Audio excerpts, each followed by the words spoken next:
In this video, we're going to discuss differentiability.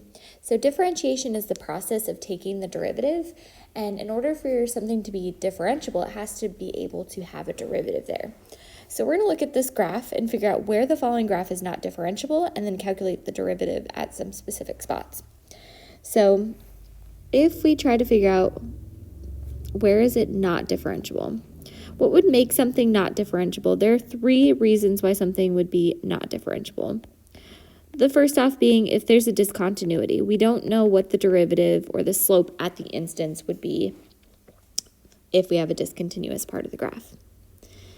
The second thing that would make it not differentiable would be a cusp.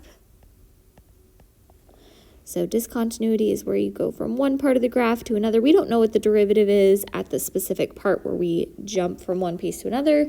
A cusp can look a couple different ways as well. It is where you switch your slope so quickly we can't determine the derivative at that cusp. Or sharp corner is another way to write it. And our last thing that would make it not differentiable is a vertical tangent.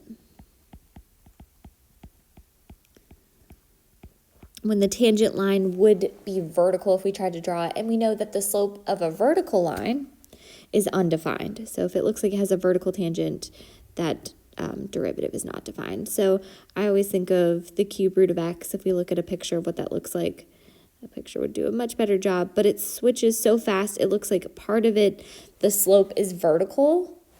It would have a vertical tangent. If it looks like it's going up so steeply that there's a vertical tangent, then the derivative is not something we can define there. So looking at this graph, we're going to look for some discontinuous pieces, any cusps or sharp corners. That's another way of writing this one. I usually write cusp just because it's faster to write, but it sometimes looks like a sharp corner. So we're looking for discontinuities, cusps, or vertical tangents on this graph to say it's not differentiable there. So we're going to list the x values and the reasons why it's not differentiable. So tracing this graph, it looks like I could calculate the derivative or the slope. Derivative measures slope at an instant. It looks like a positive slope to start, but then we have this discontinuity here that makes it so we do not know the slope at x is -4. And the reason why is we have an infinite discontinuity there. We could just write discontinuity, but just some good review on types of discontinuity. That one's called infinite. I would keep tracing this. The slope at all of these instances would be a pretty positive slope. It would be a substantial number because it's pretty steep until we get to x is -3, where we have another discontinuity, which we could just write discontinuity, but I'm going to review the type. This is a removable discontinuity because you could still find the limit there. Removable discontinuity. At x is -3, would not have a derivative there. Then if we thought about the derivative here, the derivative would be a positive slope. It would not be a very big positive slope because it's not very steep. Until I'd have to have a cusp, there's a really kind of sharp difference right here at x is -1. Not the most obvious cusp. Try to put a difficult one to spot in there, but it's switching slope from a positive slope to a negative slope so quickly that we wouldn't be able to capture what the slope or the derivative would be at that cusp. We're good on taking the derivative here. It would be a negative derivative until we get to x equals 1. Just to review all three types of our discontinuities. This is a jump discontinuity. The two-sided limit does not exist, but each one-sided limit, the left-hand limit is -1, the right-hand limit is 0. Each limit does exist, but the two-sided limit does not exist. Whereas an infinite discontinuity, yes, that infinite discontinuity at -4 also had a limit that does not exist, but each individual limit to the left and the right were infinity, so that was infinite. So then back to looking for differentiability. Is there anywhere else in the graph where we wouldn't be able to calculate the derivative? Yes, we have another sharp corner here or cusp at x is 2. It switches very quickly from a positive slope to a negative slope. We wouldn't be able to calculate the derivative there. So one thing to note is that if it was a soft peak, the derivative would be 0. The slope of that tangent line would just be 0 at a max or a min. The derivative is 0. It's when you switch and have a cusp that f prime is undefined. So soft peaks are good. Cusps, we can't calculate the derivative. So soft peaks have a derivative of 0, that's fine. Cusps are sharp corners, there is no derivative, which can get a little confusing. So you want to compare the sharpness of the graph. So we had 2 sharp spots that were not differentiable. Neither of those were soft, nice peaks with a derivative of 0. So let's look at calculating some derivatives and some y values. So looking at this first piece, it says f prime of 0, which means I want to figure out what the slope is at 0. So that prime tells me I'm looking at slope. I'm looking at slope at 0. Kind of a crowded spot in here, but I want to try to draw a line tangent to that to capture what that slope could be. So looking at that tangent line, it's definitely a negative slope at 0. Might even be easier to see without the line, but we're looking at 0.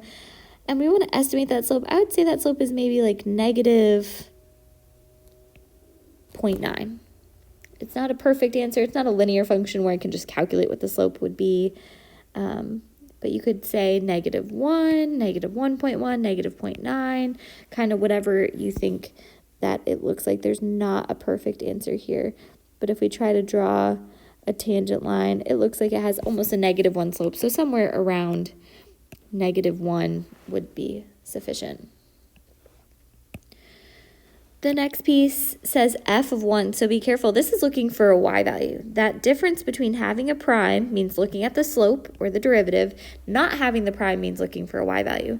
So I'm looking for a y value at x is 1. So I'm looking all up and down, x is 1. Are there any y values that are defined? Yes, there is. There are 2 that are undefined, but there's 1 defined y value up here at 4. Does that have anything to do with the derivative at f prime of 1? Well, let's see. At f prime of 1, what would the derivative be? Well, this part looks like it's negative, this part looks like it's positive, and then we should remember all these answers we have over here matter. We're trying to calculate the derivative at 1, and the derivative at 1 wouldn't be something we can calculate. That was one of the things that we said is a jump discontinuity. So we would say undefined. There is not a defined derivative there. I could kind of tell because the y value is hard to pick out because there were so many spots of the graph were getting close to 1. But a jump discontinuity, the derivative is undefined. If we look at f prime of negative 2, I'm looking for a derivative again. I'm looking for slope. Here is negative 2. I can try to draw a line tangent to it to try to capture what the derivative would look like, something like that. And my tangent line looks like it goes up 1 and over 1, 2, 3, 4 boxes. So it looks like about a 0.25 or 1/4. You could guess 0.3, something like that. It looks like it's going up 1 box over 4, just trying to draw a line to see what the derivative may be. And then lastly, we have f of 5, and that's looking for a y value. F of 5 is down here at negative 1.1. That's just looking for y value. What if it was looking at the derivative, though? F prime of 5 would be calculating that slope, and this would be a nice slope to calculate it because it's actually part of a line already. So we would just jump on this same line. This line goes down 1, 2, 3 and over 1, 2, 3, 4. So this has negative 3, so down 3 over 4, or negative 0.75. So there's kind of a summary about differentiability and then capturing the derivative at a few specific points. Remember, it is different than finding a y value, so you want to pay close attention to notation because f of 1 doesn't look like it'd be very different than f prime of 1, but they're asking completely different things. One is a y value, one is the value of the slope at a point, which cannot be calculated if you have a discontinuity, a cusp, or a vertical tangent.